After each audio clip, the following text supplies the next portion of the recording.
Papy m'a légué le chalet. Ma sœur a exigé le partage, et maman m'a jugé sans cœur. J'ai alors sorti la lettre du testament. Papy Y décrivait l'action de ma sœur vue à ses 80 ans. Personne n'aurait pu imaginer ce secret familial. Je m'appelle Amélie, j'ai 34 ans, et pendant 12 mois consécutifs, ma propre famille m'a traité de voleuse, de manipulatrice et de femme sans cœur qui a dépouillé un vieil homme mourant. Ma sœur Chloé menait la charge. Ma mère la soutenait. La moitié de ma famille les a crus sans poser de questions. J'ai passé une année entière noyée sous les messages vocaux, les SMS et les réunions de famille où les gens chuchotaient dans mon dos. Tout ça parce que mon grand-père m'a légué son chalet. Mais voici ce qu'aucun d'eux ne savait. Grand-père ne m'a pas seulement laissé une propriété. Il m'a laissé une lettre, écrite le jour où il a changé son testament. Et dans cette lettre, il décrivait exactement ce qu'il a entendu ma sœur dire lors de sa fête pour ses 80 ans. Des mots si cruels qui lui ont brisé le cœur. Maintenant, laissez-moi vous ramener 14 mois en arrière. La nuit où j'ai reçu l'appel qui a tout changé. L'appel est arrivé à 3h47 du matin. J'étais à mi-chemin d'une garde de nuit de 12 heures à l'hôpital Saint-Louis, en train de vérifier les constantes d'un patient dans la chambre 412 quand mon téléphone a vibré dans la poche de ma blouse. J'ai failli l'ignorer. Puis j'ai vu le nom à maman. Ma mère ne m'appelait jamais. Pas à 3 heures du matin. Jamais, en fait. Je suis sorti dans le couloir, le cœur déjà serré. Amélie. Sa voix était plate. Clinique. Ton grand-père est décédé il y a 1 heure. Rentre à la maison. La communication a été coupée. Je suis resté là, le téléphone collé à l'oreille, à n'écouter que le vide. Les néons bourdonnaient au-dessus de moi. Une machine bipait quelque part dans le couloir, et j'ai senti le sol tanguer sous mes pieds. Grand-père Antoine n'était plus là. Il était la seule personne dans ma famille qui m'ait jamais vraiment vu. Tandis que mes parents louaient Chloé pour sa carrière en marketing et son style de vie de luxe, grand-père s'asseyait avec moi sur le porche de son chalet et disait « C'est toi qui es toujours là, Amélie. Ça compte plus que n'importe quel titre de poste. » La dernière fois que je lui ai rendu visite, 3 semaines auparavant, il m'avait serré la main avec une force surprenante. « Tu es la seule qui s'assoit avec moi », avait-il murmuré. « Tu t'en souviendras. » Je ne comprenais pas. Maintenant, je comprends. J'ai demandé un congé d'urgence et j'ai conduit 4 heures dans l'obscurité. Quand je suis finalement arrivé dans l'allée de ma mère à l'aube, l'Audi blanche de Chloé était déjà garée à la meilleure place, près de la porte d'entrée. Évidemment. Ma mère a ouvert la porte avant que je puisse frapper. Elle a regardé au-delà de moi, pas vers moi. « Tu en as mis du temps », a-t-elle dit. « Chloé est là depuis minuit. » J'ai ravalé la réponse qui me brûlait la gorge et je suis entré. Ma sœur était déjà en train de discuter des dispositions avec notre mère, comme si grand-père était un problème à résoudre plutôt qu'une personne à pleurer. Les funérailles se sont déroulées à guichet fermé. Grand-père Antoine avait vécu dans cette ville pendant 63 ans. Il avait entraîné la petite ligue, était bénévole chez les pompiers et prêté de l'argent à des voisins qui ne l'ont jamais remboursé. Tout le monde l'aimait. Tout le monde, sauf apparemment les personnes qui auraient dû l'aimer le plus. Je me tenais dans le coin arrière de la salle de réception, regardant ma sœur naviguer dans la pièce. Chloé portait une robe noire de créateur qui coûtait probablement plus que mon loyer mensuel. Elle s'éponguait les yeux avec un mouchoir en soie, acceptant les étreintes et les condoléances murmurées comme une princesse éplorée. Elle doit être dévastée, ai-je entendu ma cousine Hélène chuchoter à l'oncle Robert. Elle a toujours été si proche d'Antoine. Proche. Chloé avait rendu visite à grand-père 2 fois en 5 ans. Je conduisais jusqu'à son chalet chaque semaine, mais je ne les ai pas corrigés. À quoi bon? Puis une main chaude a touché mon coude. Tante Margot, la sœur cadette de ma mère, la seule qui n'a jamais pris parti. Je sais, dit-elle doucement, sans me regarder. Je sais que c'est toi qui prenais vraiment soin de lui, Amélie. Ma gorge s'est nouée. Je ne pouvais pas parler. Il le savait aussi, a-t-elle ajouté. Puis elle a serré mon bras et a disparu dans la foule. Plus tard, ma mère s'est tenue au pupitre et a prononcé un discours sur la famille et l'héritage. Elle a mentionné à quel point Chloé adorait son grand-père. Elle a parlé des dîners du dimanche et des traditions des fêtes. Elle n'a jamais prononcé mon nom. pas une seule fois. J'étais assise au dernier rang, les mains jointes sur mes genoux, et j'ai laissé les larmes couler en silence. Pas à cause de l'oubli. J'étais habitué à être invisible dans cette famille. Je pleurais parce que grand-père était le seul qui m'ait jamais fait me sentir vu. Et maintenant, il était parti. Une semaine après les funérailles, nous nous sommes réunis dans le cabinet de Maître Durand. Maître Durand était l'avocat de grand-père depuis 30 ans. Un homme aux cheveux d'argent, aux yeux bienveillants et à la voix chaude comme du miel. Il gérait les affaires de grand-père depuis avant ma naissance. Le bureau était petit. Ma mère était assise sur la chaise centrale. Chloé la flanquait à sa droite, tapotant ses ongles manucurés contre son sac de luxe. J'ai pris le siège le plus éloigné d'elle. Merci à tous d'être venus, commença Maître Durand, ajustant ses lunettes de lecture. Antoine a été très précis quant à ses dernières volontés. Il a d'abord lu les points standards. Le compte d'épargne de grand-père, environ 42 000 €, serait partagé à parts égales entre ses deux petites filles, les effets personnels distribués selon une liste séparée. Puis Maître Durand a fait une pause. Il a levé les yeux directement sur moi. Et enfin, concernant la propriété du chalet sur le lac du Miroir, Chloé s'est penchée en avant. Ma mère s'est redressée sur sa chaise. Antoine a légué le chalet, le terrain et tout son contenu uniquement et entièrement à sa petite fille, Amélie Sinclair. Silence. Puis Chloé s'est levée d'un bond. C'est impossible. Sa voix s'est brisée. Il doit y avoir une erreur. Grand-père n'aurait jamais et il n'y a pas d'erreur, mademoiselle Sinclair. Le ton de Maître Durand est resté calme mais ferme. Ce testament a été mis à jour 11 mois avant le décès d'Antoine. Il est entièrement légal et reflète ses souhaits explicites. Ma mère s'est tournée pour me fixer. Ses yeux étaient de glace. Tu étais au courant, m'a-t-elle accusé. Non. Ma voix était à peine un murmure. Je jure que je n'en avais aucune idée. Le visage de Chloé s'est tordu. C'est ridicule. Elle a dû mademoiselle Sinclair, la coupa Maître Durand. Votre grand-père était sain d'esprit. J'ai personnellement été témoin de la signature.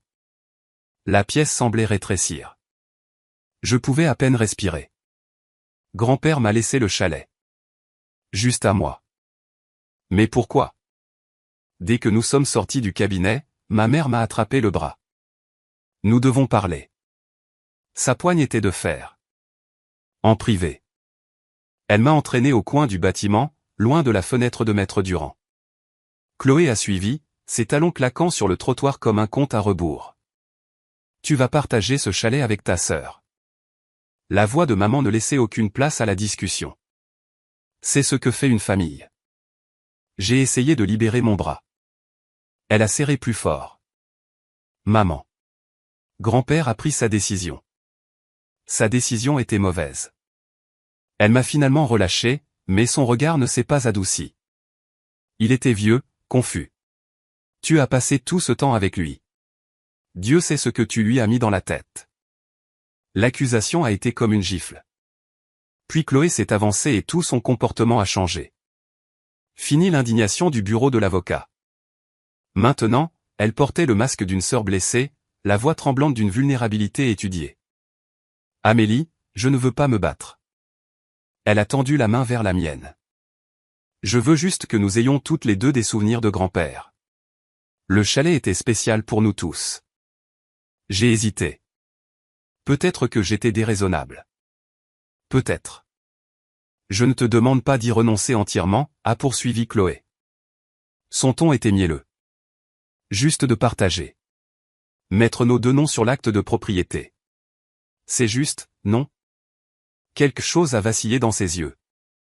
Quelque chose de calculateur. Je te laisserai venir quand tu veux, dis-je prudemment. Tu pourras rester aussi souvent que tu le souhaites, mais je ne veux pas changer l'acte de propriété. Le masque de Chloé a glissé une seconde. Qui a parlé de vendre?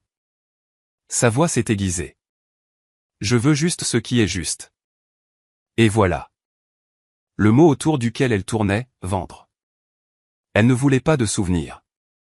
Elle ne voulait pas de l'héritage de grand-père. Elle voulait l'argent. Ce soir-là, je me suis assise seule dans mon appartement et j'ai laissé les souvenirs m'envahir. Le chalet du lac du Miroir n'était pas juste un bâtiment. C'était 50 ans d'histoire de ma famille, imprimés dans des murs en pin patinés par le temps et des planchers qui craquent. J'avais 8 ans la première fois que grand-père m'a emmené pêcher sur le quai. Je me souviens de la brume matinale s'élevant de l'eau. De la façon dont il démêlait patiemment ma ligne quand je la lançais dans les arbres. Ce lac a appris à ta grand-mère à nager, m'a-t-il dit. Et c'est juste là, sur ce porche, que je lui ai demandé de m'épouser. Elle a dit oui avant même que j'aie fini ma question. Grand-mère est décédée quand j'avais 12 ans. Je me souviens à peine de son visage maintenant, mais je me souviens du chalet. Sa courte pointe était toujours sur les lits. Ses fiches de recettes étaient toujours rangées dans le tiroir de la cuisine. Et mon père. Papa est mort quand j'avais 12 ans, un accident de voiture par une nuit pluvieuse. Il n'avait que 39 ans. Mais avant ça, certains de mes meilleurs souvenirs avec lui se sont passés dans ce chalet. Il m'a appris à faire des ricochets. Il me portait sur ses épaules jusqu'à l'eau et faisait semblant de me jeter dedans pendant que je hurlais de rire. Le chalet était l'endroit où papa a appris à marcher, où il a passé tous les étés de son enfance. Si Chloé le vendait, tout cela disparaîtrait. Un promoteur le démolirait, construirait une location de vacances et ferait payer aux touristes 300 € la nuit pour dormir là où ma grand-mère a rêvé et où mon père a fait ses premiers pas. Je ne pouvais pas laisser cela arriver. Grand-père disait toujours, ce chalet, ce n'est pas une question d'argent, Amélie. C'est pour se souvenir de qui nous sommes. J'ai chuchoté dans l'obscurité de mon appartement vide. Je ne les laisserai pas le prendre, grand-père. Je te le promets. Je n'avais aucune idée à quel point cette promesse serait difficile à tenir. La campagne a commencé 3 jours plus tard. Au début, c'était juste ma mère. Un SMS chaque matin, un message vocal chaque soir. Je ne t'ai pas élevé pour que tu sois égoïste, Amélie. Ton grand-père aurait honte de la façon dont tu agis. Rappelle-moi. Nous devons régler ça en adulte. Puis Chloé s'y est mise. Ces messages étaient plus longs, plus calculés.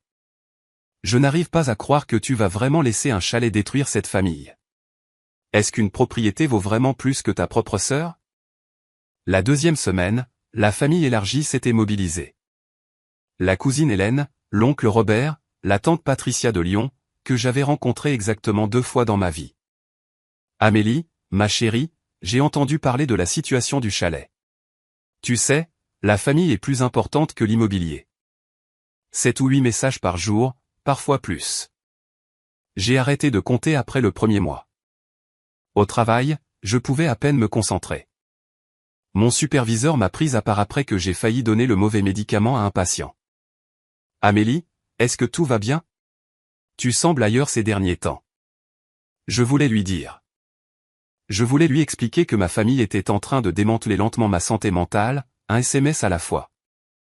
Mais que pouvait-elle faire? Je vais bien, ai-je menti. Juste fatigué. La nuit, je fixais mon téléphone et regardais les notifications s'accumuler. Chacune était un petit couteau. Chloé, maman a pleuré toute la nuit à cause de toi. Heureuse maintenant? Maman, ta grand-mère pleurerait si elle voyait ce que tu es devenue. Cousine Hélène, je t'ai toujours prise pour la gentille. Je suppose que je me suis trompé. Le pire, c'est que certaines nuits, je les croyais. Peut-être que j'étais égoïste. Peut-être que je déchirais la famille pour un bâtiment. Peut-être que grand-père avait fait une erreur. Puis je me souvenais de sa main dans la mienne, de sa voix à mon oreille. Tu es la seule qui s'assoit avec moi, Amélie. Et je tenais bon un jour de plus. L'appel est arrivé à 23h47. Je venais de finir une double garde. 12 heures debout, 3 urgences, un patient en arrêt sur la table. J'étais si fatigué que mes mains tremblaient en déverrouillant la porte de mon appartement. Mon téléphone a sonné. Maman.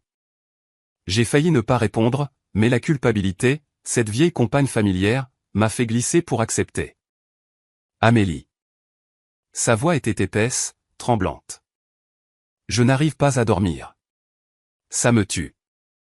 Je me suis appuyé contre mon comptoir de cuisine, trop épuisé pour m'asseoir. Maman, il est presque minuit. Ta sœur est en train de s'effondrer, m'a-t-elle coupé. Elle ne mange pas. Elle ne dort pas. Elle aimait ton grand-père tout autant que toi, et tu la traites comme une étrangère. J'ai pressé la paume de ma main contre mon front. Maman, j'ai proposé de partager les souvenirs. J'ai dit qu'elle pouvait venir quand elle voulait. Écoute-toi. Sa voix s'est élevée. On dirait une avocate. Quand es-tu devenue si froide? Quand as-tu cessé de te soucier de ta propre famille? Les mots ont atterri comme des coups de poing. Chacun délibéré. Chacun conçu pour blesser. Je n'essaie de blesser personne, ai-je réussi à dire. J'essaie d'honorer ce que grand-père voulait. Ce que grand-père voulait? Elle a ri amèrement. Tu crois que tu le connaissais mieux que sa propre fille? Mieux que Chloé? Oui, ai-je pensé. C'était le cas, mais je ne l'ai pas dit. Le silence s'est étiré entre nous. Puis la voix de ma mère est tombée à quelque chose de froid et de final. Je ne sais plus qui tu es, Amélie. Ton père aurait honte de toi. La communication a été coupée. Je suis resté là, dans ma cuisine sombre, le téléphone toujours collé à mon oreille, à n'écouter que le vide. Puis j'ai glissé le long du placard et j'ai pleuré jusqu'à ce que je n'ai plus rien. Elle a toujours su exactement où frapper, et elle ne manquait jamais sa cible. 2 semaines plus tard, ma mère m'a convoqué chez elle. Une réunion de famille, a-t-elle appelé ça? Juste nous 3 pour parler comme des personnes civilisées. J'aurais dû me méfier. Je suis entré dans son salon pour trouver Chloé déjà assise dans le fauteuil, les jambes croisées, l'expression parfaitement composée. Ma mère se tenait près de la cheminée comme un général inspectant un champ de bataille. Assieds-toi, Amélie. Maman a désigné le canapé. Soyons adultes à ce sujet. Je me suis assise. J'ai attendu. Chloé a parlé la première, sa voix dégoulinant d'une fausse rationalité. Je ne veux plus me battre. Je veux juste de l'équité. Alors respecte les volontés de grand-père, dis-je doucement. Ces volontés ont été influencées. Chloé s'est penchée en avant. Il n'avait pas toute sa tête à la fin. Mon estomac s'est noué. Tu es en train de dire qu'il était mentalement incompétent. Personne ne dit ça, a interjeté rapidement maman. Nous disons juste que tu as passé tellement de temps avec lui. Tu aurais pu quoi? J'ai gardé ma voix stable, mais mes mains tremblaient. Manipuler un homme mourant. C'est ce que vous pensez que j'ai fait? Silence. Chloé a détourné le regard. Maman a pincé les lèvres. Personne ne t'accuse de rien, a finalement dit Chloé, mais ses yeux racontaient une autre histoire. Je me suis levé. Vous m'accusez. Vous m'accusez depuis des semaines. J'ai attrapé mon sac à main. Grand-père savait exactement ce qu'il faisait. Et si vous ne pouvez pas l'accepter, alors cette conversation est terminée. Amélie. Maman s'est avancée vers moi. Non. J'ai levé la main.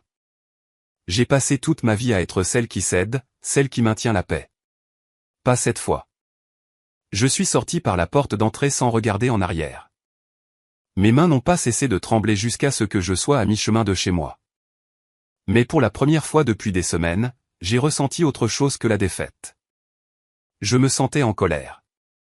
3 jours plus tard, je suis allé en voiture chez tante Margot. Elle était la seule personne de ma famille qui n'avait pas rejoint la croisade contre moi. La seule qui répondait encore à mes appels sans arrière-pensée. Elle vivait dans un petit bungalow en bordure de ville, entouré de rosiers qu'elle cultivait depuis 30 ans. Quand je suis arrivé dans son allée, elle était déjà sur le porche avec 2 tasses de thé. Tu as une mine affreuse, dit-elle sans détour. Entre. Nous nous sommes assises dans sa cuisine, la lumière du soleil filtrant à travers des rideaux en dentelle, et pendant un moment, aucune de nous n'a parlé. Puis Margot a posé sa tasse. Amélie, il y a quelque chose que je dois te dire. J'ai levé les yeux. L'année dernière, j'ai aidé ton grand-père à installer quelque chose au chalet. Elle a fait une pause, choisissant ses mots avec soin. Un système de sécurité. Des caméras. Des caméras. J'ai froncé les sourcils. Grand-père détestait la technologie. C'est vrai, mais il a dit que des inconnus avaient rôdé près de la propriété. Il m'a demandé de l'aider à l'installer. Elle a croisé mon regard. Mais j'ai toujours pensé qu'il avait une autre raison. Mon cœur s'est mis à battre plus vite. Que veux-tu dire? Margot a secoué la tête lentement. Je ne sais pas exactement, mais ton grand-père était vif, Amélie. Plus vif que quiconque ne le pensait. Il voyait des choses. Il remarquait des choses. Elle a tendu la main sur la table et a serré la mienne. Tu devrais aller au chalet. Il y a peut-être quelque chose qu'il a laissé pour toi. Comme quoi? Je ne sais pas. Elle a relâché ma main. Mais Antoine t'aimait plus que quiconque dans cette famille. Et ce n'était pas le genre à te laisser sans défense. Je suis rentré chez moi ce soir-là avec ces mots résonnant dans ma tête. Des caméras. Quelque chose qu'il a laissé pour toi. Pas sans défense. Qu'avait vu grand-père? Que voulait-il que je trouve? Je suis allé au chalet le samedi suivant. C'était ma première fois là-bas depuis la mort de grand-père. J'avais évité l'endroit, je réalisais, de peur de ce que je ressentirais en parcourant ces pièces sans lui. Mais les mots de tante Margot ne me quittaient pas. Le chalet était exactement comme dans mes souvenirs. Des murs en pin argentés par des décennies de soleil et de pluie. Le porche où grand-père s'asseyait avec son café du matin. Le quai s'étendant sur le lac du Miroir comme un bras tendu vers l'horizon. À l'intérieur, l'air sentait le cèdre et les vieux livres. La courte pointe de grand-mère couvrait toujours les lits. Ses fiches de recettes étaient toujours dans une boîte en fer blanc près de la cuisinière. Je me suis dirigé vers le bureau de grand-père, une petite pièce à l'arrière du chalet où il passait des heures à lire, écrire, penser. Son bureau était près de la fenêtre donnant sur le lac. Je me suis assise dans sa chaise, passant mes doigts sur le bois usé. Puis j'ai ouvert le tiroir supérieur. Des papiers, de vieux reçus, une photo délavée de grand-mère, et en dessous de tout, une enveloppe blanche avec mon nom écrit de l'écriture soignée de grand-père, pour Amélie. À n'ouvrir que lorsque tu auras besoin de force. Mes mains tremblaient en brisant le sceau. À l'intérieur se trouvait une lettre manuscrite datée de 11 mois avant sa mort, la même date que Maître Durand avait mentionnée lorsque le testament a été changé. J'ai commencé à lire. Ma chère Amélie, si tu lis ceci, cela signifie que je suis parti et qu'il te mène la vie dure à propos du chalet. Je savais qu'il le ferait. C'est pourquoi j'écris ceci maintenant. Pendant que mon esprit est encore clair et mes mains encore stables, il y a quelque chose que tu dois savoir sur ta sœur. Quelque chose que j'ai vu de mes propres yeux. J'ai arrêté de respirer. Qu'avait-il vu? 2 mois après la lecture du testament, tante Patricia a organisé un dîner d'anniversaire chez elle. J'ai failli ne pas y aller, mais rester à l'écart ne ferait que leur donner plus de munitions. Vous voyez, elle évite la famille. Mauvaise conscience. Alors j'y suis allé. Je suis arrivé avec 20 minutes de retard. Ma garde à l'hôpital s'était prolongée. Et au moment où j'ai franchi la porte d'entrée de Patricia, je l'ai senti. Ce silence particulier qui tombe quand tout le monde parlait de vous. Chloé se tenait au centre du salon, entourée de cousins et de tantes. Elle s'est interrompue au milieu d'une phrase quand elle m'a vu. Amélie. Son sourire n'atteignait pas ses yeux. Nous discutions justement de la situation du chalet. J'ai gardé ma voix calme. Vraiment? J'expliquais à tout le monde comment tu refuses ne serait-ce que d'envisager de partager. Chloé a incliné la tête, jouant la sœur blessée à la perfection. Après tout ce que grand-père a fait pour nous deux, j'ai senti 20 pères Dieu se tourner vers moi, jugeant, attendant. J'honore les dernières volontés de grand-père, dis-je doucement. Il a pris sa décision. Chloé a ri, un son cassant et étudié. Vous voyez, la famille ne l'intéresse pas. Elle s'est tournée vers la foule. Seul l'immobilier l'intéresse. Quelques personnes ont gloussé. Quelqu'un a chuchoté quelque chose que je n'ai pas pu entendre. La cousine Hélène s'est avancée. Amélie, ma chérie, est-ce vrai que tu gardes tout le chalet? Grand-père me l'a laissé. Oui. Et tu ne partages pas avec ta propre sœur? J'ai ouvert la bouche pour expliquer les visites, les souvenirs, ce que le chalet signifiait, mais Chloé m'a coupé. Elle a changé, a annoncé Chloé à la pièce. L'argent l'a changé. Les mots ont frappé comme des pierres. J'ai attrapé mon sac à main. Je ne me faisais pas confiance pour parler sans pleurer. Je devrais y aller, ai-je réussi à dire. Je suis parti avant qu'il ne puisse voir les larmes, mais j'ai entendu la voix de Chloé me suivre. Vous voyez ce que je veux dire? Ce soir-là, Je me suis assise sur le sol de mon appartement et j'ai lu la lettre de grand-père du début à la fin. La première partie était douce. Il écrivait sur son amour pour le chalet, ses souvenirs avec grand-mère, ses espoirs que je le préserverais pour les générations futures. Puis le ton a changé. Amélie. À ma fête pour mes 80 ans, il s'est passé quelque chose que je n'ai jamais dit à personne. Il était environ 21 heures. La fête touchait à sa fin. J'avais mal au dos, alors je suis sorti prendre l'air. J'ai fait le tour jusqu'au porche latéral, celui qui fait face au lac. C'est là que j'ai entendu des voix. C'était Chloé. Elle parlait à cette amie à elle, la blonde au rire bruyant. Elle se tenait près de la balustrade, fumant des cigarettes. Elle ne savait pas que j'étais là. J'ai entendu Chloé dire mes mains tremblaient si fort que je pouvais à peine tenir le papier. Elle a dit, bon sang, combien de temps va-t-il encore tenir? Cet endroit vaut au moins 350 000 €. Son ami a ri. Puis Chloé a dit, et Amélie, je n'oublierai jamais ces mots, j'aimerais tellement qu'il meure enfin pour qu'on puisse vendre cet endroit. Je suis resté là dans le noir, à écouter ma propre petite fille me souhaiter la mort. Je ne l'ai pas confrontée. À quoi cela aurait-il servi? Mais la semaine suivante, j'ai appelé Maître Durand et j'ai changé mon testament. Le chalet est à toi, Amélie. Non pas parce que Chloé ne le mérite pas, bien qu'elle ne le mérite pas. Mais parce que tu as été la seule à me voir comme une personne, pas comme un fardeau, pas comme une étiquette de prix, juste comme ton grand-père. PS vérifie le système de sécurité. J'ai tout enregistré. J'ai posé la lettre. Ma poitrine semblait creuse, vide. Grand-père l'avait entendu. Il était là, dans le noir, et il a entendu sa propre petite fille lui souhaiter la mort. Et il n'a jamais dit un mot. Le lendemain matin, je suis retourné au chalet. J'ai appelé tante Margot en chemin. Le système de sécurité, dis-je.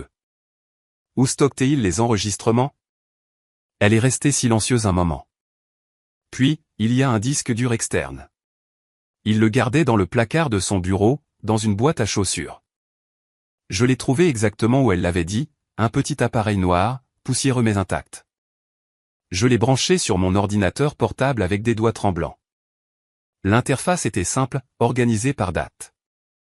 J'ai fait défiler jusqu'au 80e anniversaire de grand-père, trouver les caméras extérieures, trouver l'horodatage, 21h47. J'ai appuyé sur lecture. L'image était granuleuse, mais assez claire. Le porche latéral est apparu. Deux silhouettes se tenaient près de la balustrade, les cigarettes rougeoyant dans le noir. Chloé et son amie Jessica. J'ai augmenté le volume. Honnêtement, l'entretien de cet endroit doit être dingue, la voix de Jessica crépitait à travers les haut-parleurs. Ne m'en parle pas, Chloé a expiré de la fumée. Et il reste juste là à se détériorer pendant que cette propriété perd de la valeur chaque année. Tu ne peux pas juste lui parler? Chloé a ricané. Il est têtu. Il ne veut pas vendre. Il ne veut même pas en discuter. Une pause, puis Jessica. Ça vaut combien, cet endroit? Au moins 350 000 €. Peut-être plus avec le bord du lac. Purée. Une autre pause, puis la voix de Chloé, claire comme du cristal. Bon sang, j'aimerais qu'il meure enfin pour qu'on puisse finalement encaisser. Jessica a ri. Morbide, mais juste. Je suis sérieuse. Plus il s'accroche, plus on perd d'argent. J'ai arrêté la vidéo. Mes mains ne tremblaient plus. Quelque chose s'était installé en moi. Quelque chose de froid et de certain. J'ai sauvegardé la vidéo sur une clé USB, puis une autre, puis je me suis envoyé une copie par email. Chloé pensait pouvoir effacer la vérité. Elle n'avait aucune idée à qui elle avait affaire. Une semaine plus tard, j'ai reçu un appel du voisin le plus proche du chalet, Monsieur Dubois.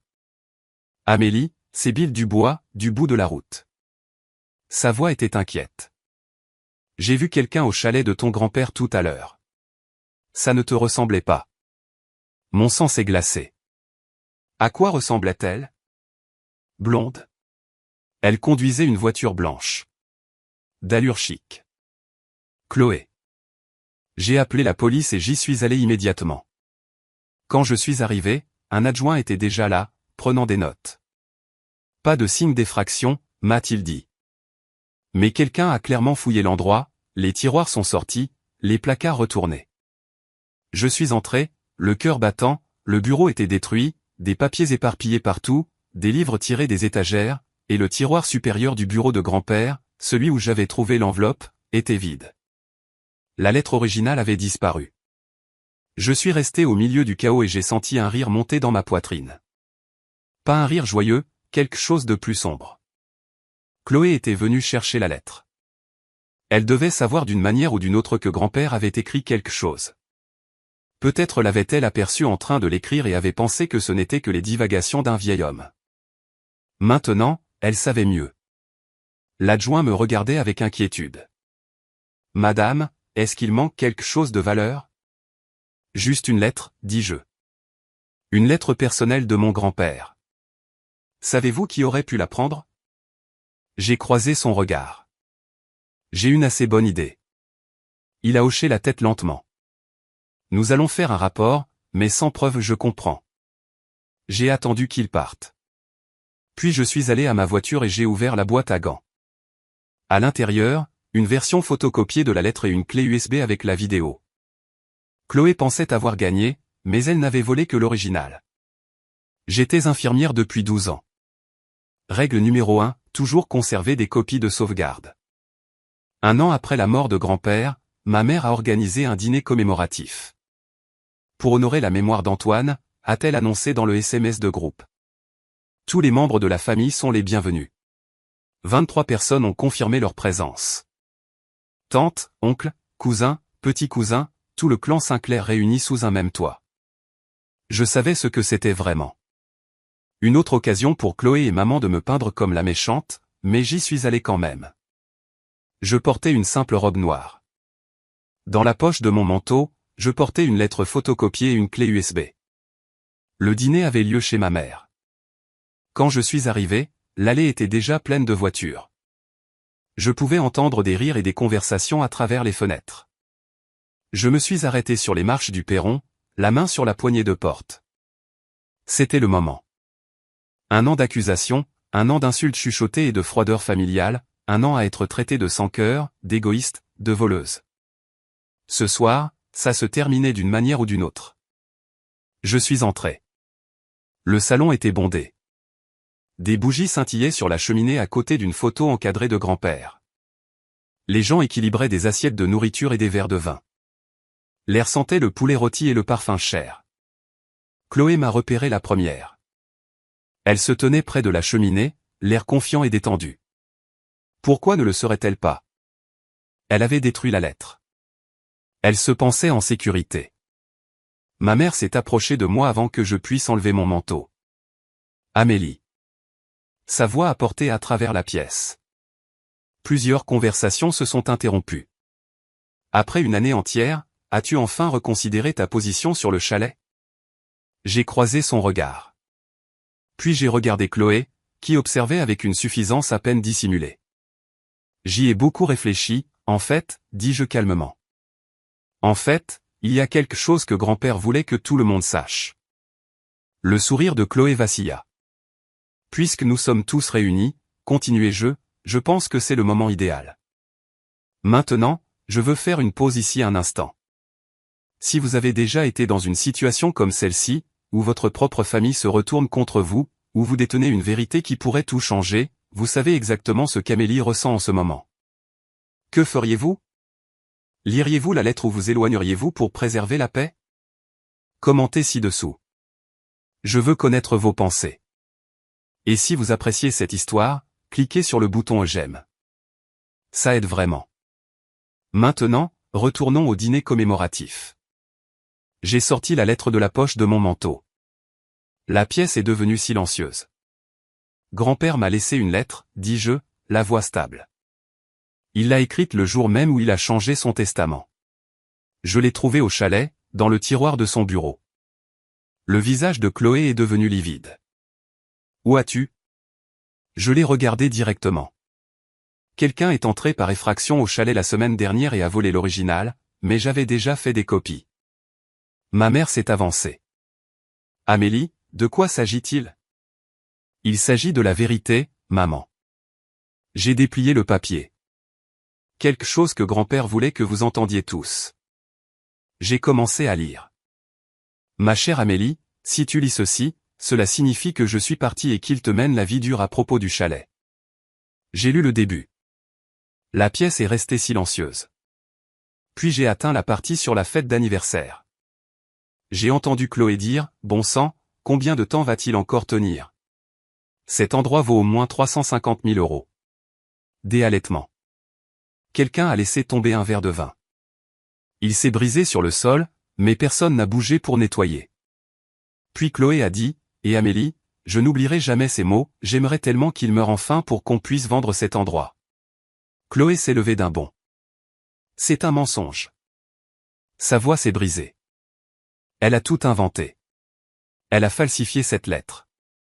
J'ai plié calmement le papier. J'ai aussi une vidéo.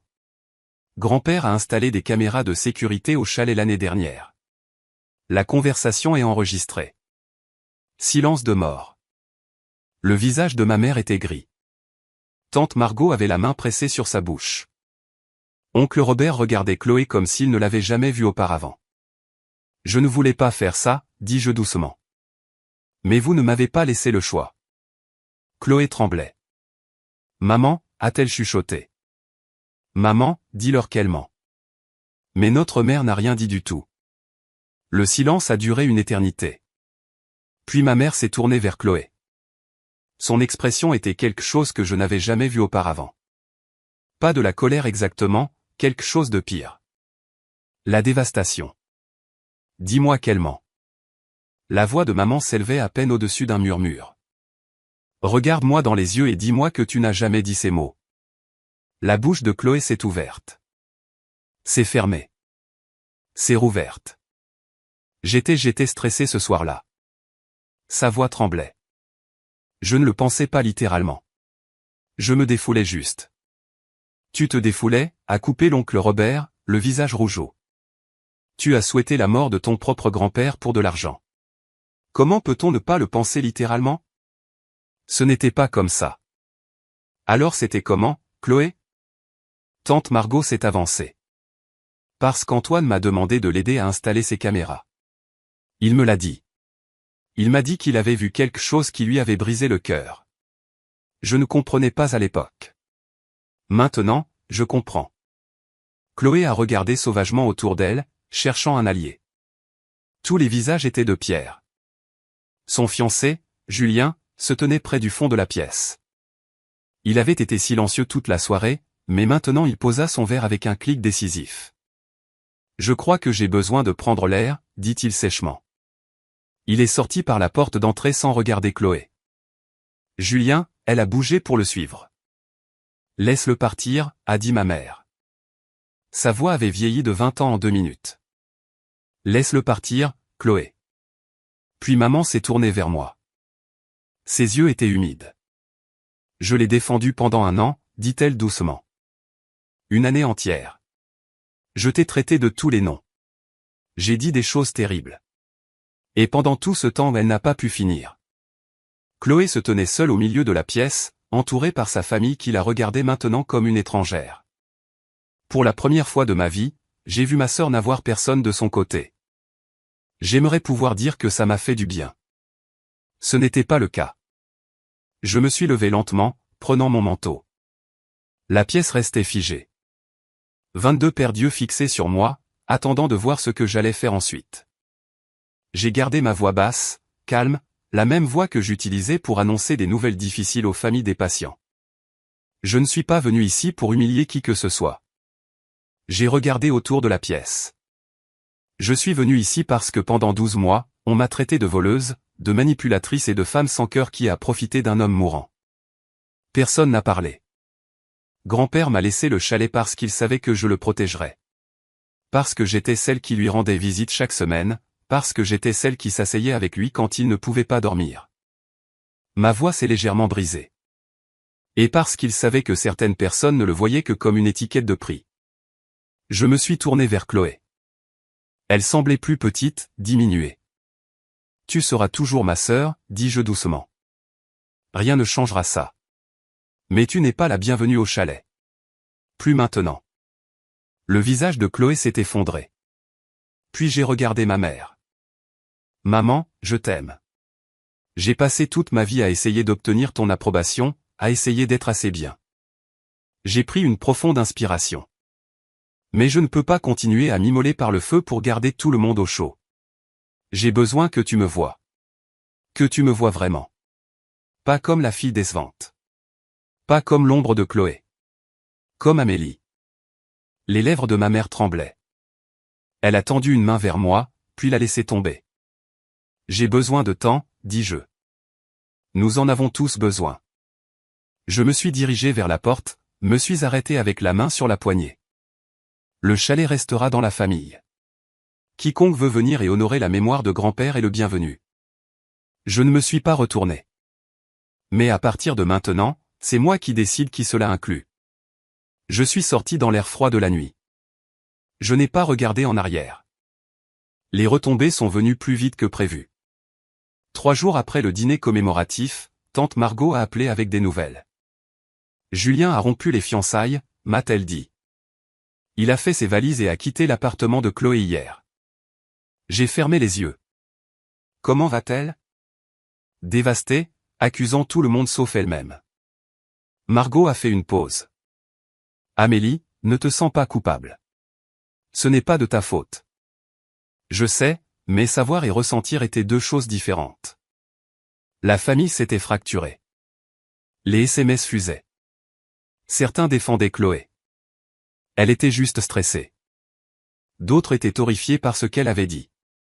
Qui dit ça de son propre grand-père? Ma mère n'avait parlé à personne depuis le dîner. Selon Margot, elle s'était enfermée dans sa chambre et refusait les appels téléphoniques. Une semaine plus tard, mon téléphone a vibré avec des messages que je n'attendais jamais. Cousine Hélène, Amélie, je suis tellement désolé de la façon dont je t'ai traité. Je n'avais aucune idée. Oncle Robert, ton grand-père avait raison à ton sujet. J'aurais dû écouter. Même tante Patricia de Lyon, je te dois des excuses. Nous avons tous cru la mauvaise personne. J'ai lu chaque message avec des émotions mitigées. Gratitude, tristesse, un étrange vide. C'était ce que je voulais, n'est-ce pas? Être cru, être innocenté. Mais la victoire ne ressemblait en rien à ce que j'avais imaginé. Ma famille s'était brisée. Ma sœur était seule. Ma mère était perdue dans le deuil et la honte. J'avais gagné. Alors pourquoi avais-je l'impression que tout le monde avait perdu? Ce soir-là, je me suis assise dans mon appartement avec une tasse de thé froid et j'ai regardé par la fenêtre, sans rien voir. Je ne voulais pas ça, grand-père, ai-je chuchoté dans le noir. Je voulais juste la vérité. Mais la vérité que j'apprenais avait un coût, et maintenant nous le payons tous. 2 semaines après le dîner commémoratif, Chloé m'a envoyé un SMS. Nous devons parler. J'ai regardé le message pendant un long moment. Une partie de moi voulait l'ignorer. Une autre partie, celle qui se souvenait encore de nous, petite fille construisant des châteaux de sable au bord du lac, voulait espérer. J'ai accepté de la rencontrer dans un café du centre-ville, territoire neutre. Chloé était déjà là quand je suis arrivé. Elle avait l'air terrible. Cheveux sales, pas de maquillage, des cernes sous les yeux. Un étranger n'aurait jamais reconnu la directrice marketing impeccable d'il y a 3 mois. Je me suis assise en face d'elle. Aucune de nous n'a commandé quoi que ce soit. Amélie. Sa voix était rauque. As-tu la moindre idée de ce que tu m'as fait? J'ai cligné des yeux. Ce que je t'ai fait? Julien m'a quitté. Toute la famille pense que je suis un monstre. Tante Patricia m'a désinvité de Noël. Ses yeux se sont remplis de larmes. Toute ma vie s'effondre. Et c'est de ta faute. J'ai laissé échapper un lent soupir. Chloé, ce n'est pas moi qui t'ai fait dire ces mots sur grand-père. Je me défoulais. Elle a frappé la table avec sa paume. Tout le monde dit des choses qu'il ne pense pas. C'était un seul commentaire à sa fête d'anniversaire. J'ai gardé ma voix égale. Tu lui as souhaité la mort alors qu'il était à 15 mètres, puis tu as passé 11 mois à faire comme si de rien n'était. Je ne savais pas qu'il avait entendu. Est-ce que ça rend les choses meilleures? Silence. Le visage de Chloé s'est décomposé. Pendant un moment, j'ai cru qu'elle pourrait s'excuser, montrer un remords sincère. Au lieu de cela, elle a murmuré, « Tu as tout gâché ». Je me suis levé, j'ai laissé assez d'argent sur la table pour couvrir un café que je n'ai jamais commandé. Quand tu seras prête à assumer tes responsabilités, non pas pour les conséquences, mais pour ce que tu as réellement fait. Tu sais où me trouver. Je suis sorti sans regarder en arrière. Certains ponts ne peuvent être reconstruits que par la personne qui les a brûlés. Si vous avez déjà dû fixer des limites avec quelqu'un que vous aimez, famille, amis, quiconque a franchi une ligne qu'il n'aurait pas dû, alors vous savez que ce n'est pas facile. Il ne s'agit pas de gagner. Il s'agit de se protéger tout en laissant la porte ouverte à un véritable changement. Commentez et limite ci-dessous si vous comprenez ce que traverse Amélie. Et si cette histoire vous touche de près, partagez-la avec quelqu'un qui a besoin de l'entendre. D'accord, voyons ce qui se passe ensuite. Un mois plus tard, ma mère a appelé. « Je veux te voir », a-t-elle dit. Pas de préambule, pas de banalité. « S'il te plaît, rentre à la maison. » Je suis allé chez elle le lendemain matin, l'endroit où j'avais grandi en me sentant invisible. L'endroit que j'avais fui il y a un an, les larmes coulant sur mon visage. Maman attendait dans la cuisine, la même cuisine où elle avait autrefois fait des gâteaux d'anniversaire et des années plus tard m'avait dit que je déchirais la famille. Elle avait l'air plus âgée, plus petite. Les angles vifs dont je me souvenais s'étaient adoucis en quelque chose de fragile. « Assieds-toi », dit-elle doucement. « S'il te plaît. » Je me suis assise. Pendant un long moment, aucune de nous n'a parlé. L'horloge sur le mur faisait tic-tac. Le réfrigérateur bourdonnait. Puis ma mère a dit, « J'avais tort. » J'ai levé les yeux. J'avais tellement tort, Amélie. Sa voix s'est brisée. Je voulais croire Chloé parce qu'admettre la vérité était trop douloureux. C'était toujours celle que je comprenais. Celle qui était comme moi. Elle a pressé une main sur sa bouche. Je ne te voyais pas. Je ne t'ai jamais vraiment vu. Je n'ai rien dit. Je ne pouvais pas. Ton père aimait ce chalet, a-t-elle continué, des larmes glissant sur ses joues. Il y passait tous ses étés quand il était garçon.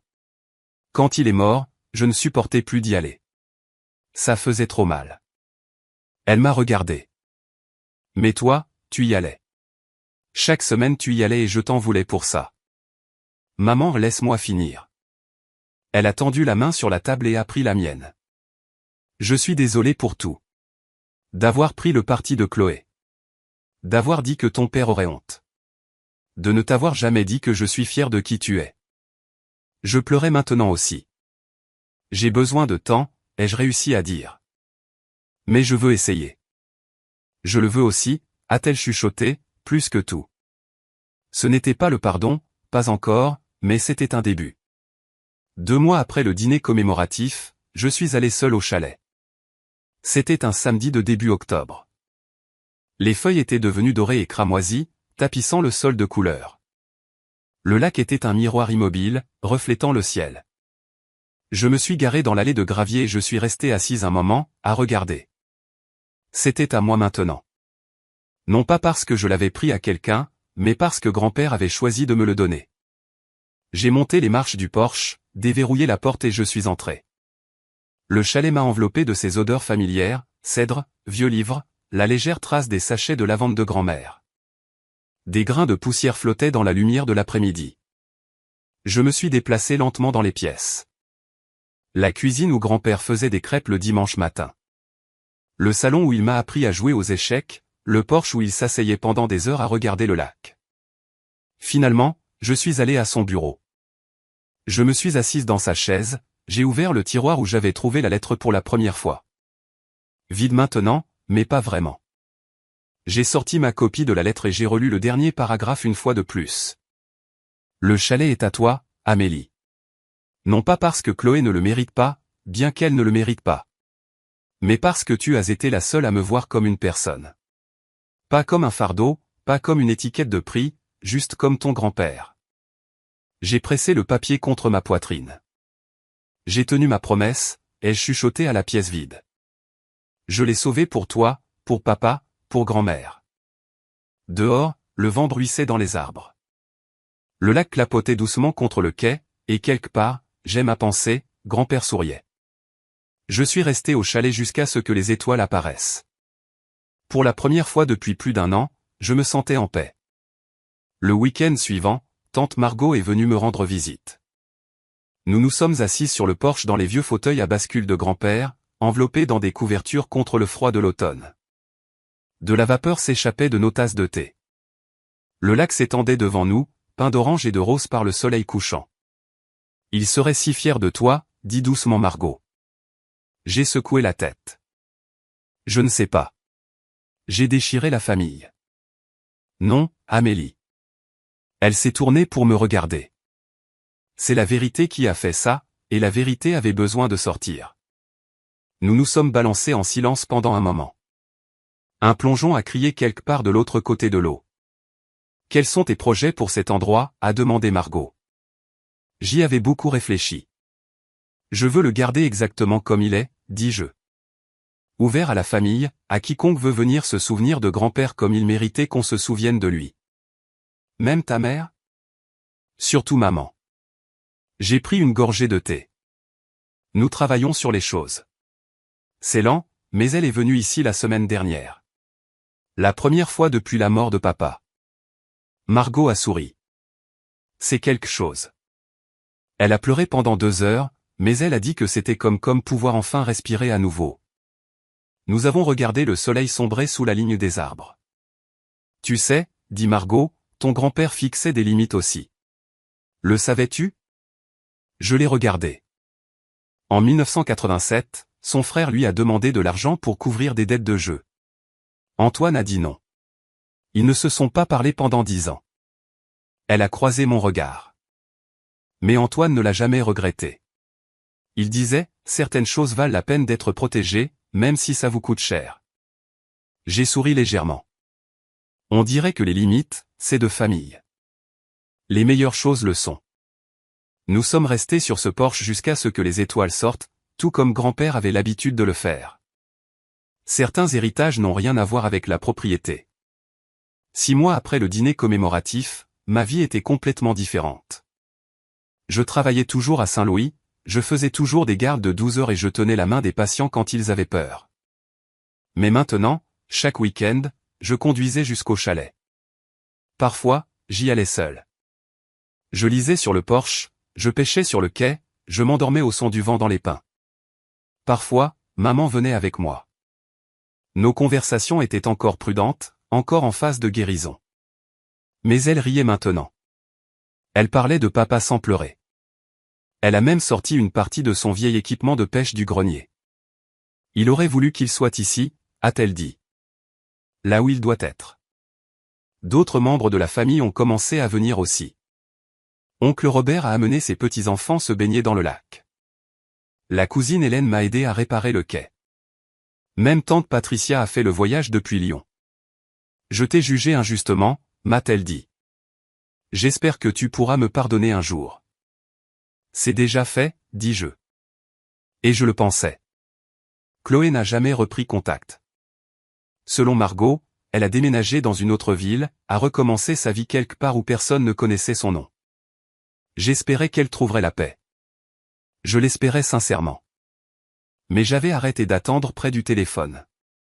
Certaines relations ne peuvent être reconstruites que lorsque l'autre personne est prête à faire le travail. Un dimanche après-midi, j'ai accroché une petite pancarte en bois près de la porte du chalet. Je l'avais sculptée moi-même, lettre par lettre. Là où l'amour demeure, les souvenirs restent. J'ai reculé et j'ai regardé mon travail. Ce chalet contenait 50 ans d'histoire de ma famille. Le rire de grand-mère, les premiers pas de papa, la sagesse tranquille de grand-père. Et maintenant, enfin, ma propre histoire. Pas l'histoire de la fille qui était négligée. Pas la voleuse. Pas la méchante. Juste Amélie. Celle qui est restée. Celle qui a été vue. C'était presque le coucher du soleil quand je me suis installé une dernière fois dans le fauteuil à bascule de grand-père. Le lac était doré. Les arbres étaient des silhouettes noires contre un ciel flamboyant. Quelque part à proximité, un pivert tapait son rythme du soir. J'ai pensé aux 18 derniers mois. À cet appel à 3h47 du matin. Aux funérailles où personne n'a prononcé mon nom. À la lecture du testament qui a bouleversé mon monde. Aux SMS sans fin, aux nuits blanches, au moment où j'ai presque cru que j'étais la méchante qu'il disait que j'étais. Et puis la lettre, la vérité, le dîner où tout a changé. J'ai pensé à Chloé, quelque part là-bas, en train de recommencer, à maman qui apprenait enfin à me voir. À tous les membres de la famille qui s'étaient excusés, avaient renoué, reconstruit. J'ai pensé à grand-père. Tu savais, dis-je à l'air vide, n'est-ce pas? Tu savais qu'il s'en prendrait à moi. Tu savais que j'aurais besoin de preuves. Le vent s'est levé légèrement, bruissant dans les feuilles comme un murmure. Tu ne m'as pas seulement laissé un chalet, grand-père. Tu m'as laissé une permission. La permission d'arrêter de me faire toute petite pour des gens qui ne l'apprécieraient jamais. La permission de protéger ce qui compte. La permission d'être vu, enfin, pour qui je suis vraiment. J'ai fermé les yeux et j'ai laissé le soir m'envahir. Il y a un an, j'aurais tout donné pour remonter le temps, pour éviter la douleur, les accusations, les fractures familiales. Maintenant, je ne changerai rien. Non pas parce que c'était facile, mais parce que de l'autre côté de toute cette douleur, j'ai trouvé quelque chose que j'avais cherché toute ma vie. Moi-même. La femme qui se défend. La femme qui dit la vérité. La femme qui fixe des limites. Non pas par colère, mais par amour. Grand-père l'a vue avant moi. Mais maintenant, enfin, je la vois aussi. Si vous êtes toujours là à écouter mon histoire, je veux vous dire quelque chose. Peut-être que vous traversez la même chose en ce moment. Peut-être que votre famille s'est retournée contre vous pour avoir tenu bon. Peut-être qu'on vous a traité d'égoïste pour avoir fixé une limite. Peut-être que vous êtes éveillé la nuit à vous demander si vous êtes le méchant. Vous n'êtes pas seul. J'ai passé 34 ans à être la bonne fille, la silencieuse, celle qui ne faisait jamais de vagues. Et vous savez ce que ça m'a rapporté? Être négligé, rejeté, blâmé pour des choses que je n'ai pas faites. Il a fallu que je perde mon grand-père pour trouver ma voie. Voici ce que j'ai appris. 1. La bonté silencieuse finit toujours par être vue. Pas toujours par les gens que vous voulez qu'ils la remarquent, mais les bonnes personnes, celles qui comptent. Elles la voient. Elles s'en souviennent. 2. Fixer des limites n'est pas de l'égoïsme, c'est du respect de soi. Et ce n'est pas seulement pour vous, c'est aussi pour la relation. Une relation sans limite n'est pas de l'amour, c'est de l'exploitation. 3. La vérité peut faire mal, mais vivre dans le mensonge fait plus mal encore. Parfois, il faut tout brûler avant de pouvoir reconstruire plus fort. Grand-père ne m'a pas seulement laissé un chalet. Il m'a laissé une leçon. Ne laisse personne te prendre ça. Il ne parlait pas de la propriété. Il parlait de mon estime de moi, de ma valeur, de mon droit à être vu. Ne laissez personne vous prendre ça non plus.